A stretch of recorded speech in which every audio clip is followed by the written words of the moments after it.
Today is the day we're going to start decorating our cupcakes using our clay as icing. Think about your favorite ways to decorate cupcakes, either cupcakes that you've made or cupcakes that you've seen at different stores. You can even make up a crazy new icing style that nobody has really seen before.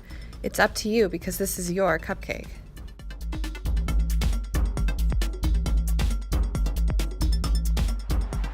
It's also okay if you'd like to keep it a little more simple, like our artist Wayne Thiebaud did in these cupcake paintings. My first step is to make a little coil around the top of my lid so that my icing has something to stick onto. I'm going to show you two different icing styles in this video, but you can really do anything that you want. These are just some examples. There's a couple of rules with it that you'll learn later, but the creativity is really up to you here.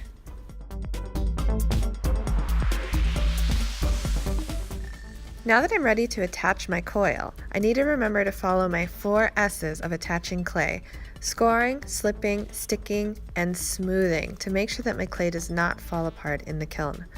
First, I'm scoring using my pencil, which is basically making little hash marks across all of the edges of the clay that are going to be connected.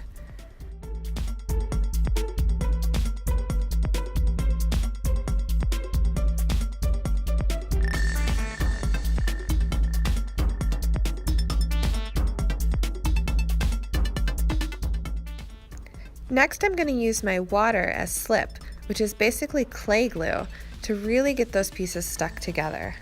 After I've used my slip, I'm going to stick them together, and then I'm going to do my last step, which is smoothing. Because I want this coil to be visible on the outside, I want it to look kind of like a layer of icing, I'm only going to smooth the inside. That's okay with coils. You can choose to smooth just one side.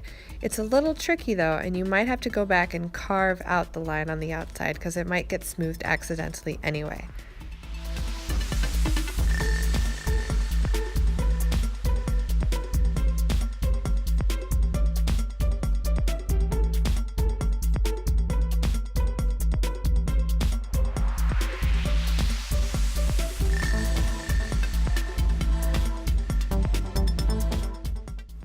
For Icing Style 1, I'm going to basically make a coil pot that gets smaller as it gets more towards the top of the cupcake, just like how icing is when it's that really big, thick, fluffy icing, which is my favorite. This style is really tricky and really challenging. I thought it would be something that I would want to do, and you'll see later that I actually changed my mind. So only do this one if you're really feeling up for a clay challenge, otherwise it might get too frustrating.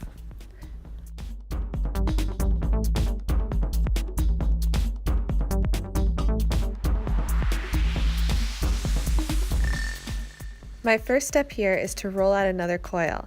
I'm going to make it a little bit shorter than my first coil so that it kind of starts to look almost like a pyramid or a cone going up towards the top of my cupcake. Again, I'm going to attach it using scoring, slipping, sticking, and smoothing. Watch carefully and make sure that I follow all 4 steps.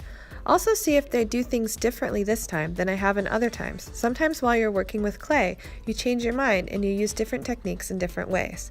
Watch really carefully.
You're probably wondering why I can't just stick a big blob of clay on the top and then just carve into it to make it look like this, instead of having to do these coils and keeping it hollow on the inside. The reason why it should be hollow on the inside and your clay should never be more than 1 inch thick is, you guessed it, your clay could explode in the kiln, which is our number one fear when working with clay. If your clay explodes, your faces are going to look just like these emojis in this picture, and that would be really sad. Now I'm adding my next coil. I'm making it even smaller than the last one, and again tapering it up so that it starts to look like a cone. While I was doing this, and towards the end, I started realizing that this method was too challenging for me. I don't want to discourage you from trying it, but I want to make sure that you're ready for the challenge.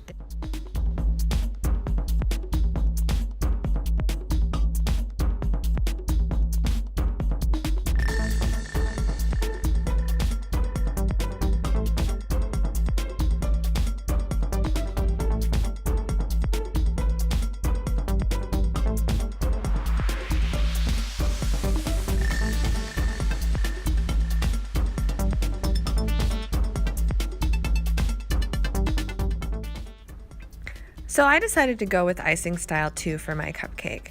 This is basically an upside down pinch pot. Remember, we want to keep it hollow and not too thick on the inside, because if it's too thick, more than 1 inch thick, it will explode in the kiln. So I made my pinch pot and I kind of turned it into a cone or a pyramid. And now I'm measuring it against my clay. I can see that it needs to be smoothed down and is also a little bit too big. So I'm going to cut part of it off, and then I'm going to start following my 4 S's of attaching clay. I want you to watch carefully again and make sure that I'm following all 4 steps. Also see how it's different when I'm attaching an upside down pinch pot versus attaching coils. It's a little different and it's really easy for the pot to collapse, so you have to go slowly and be gentle. I sped the video up here, but in real life I went a lot slower than this.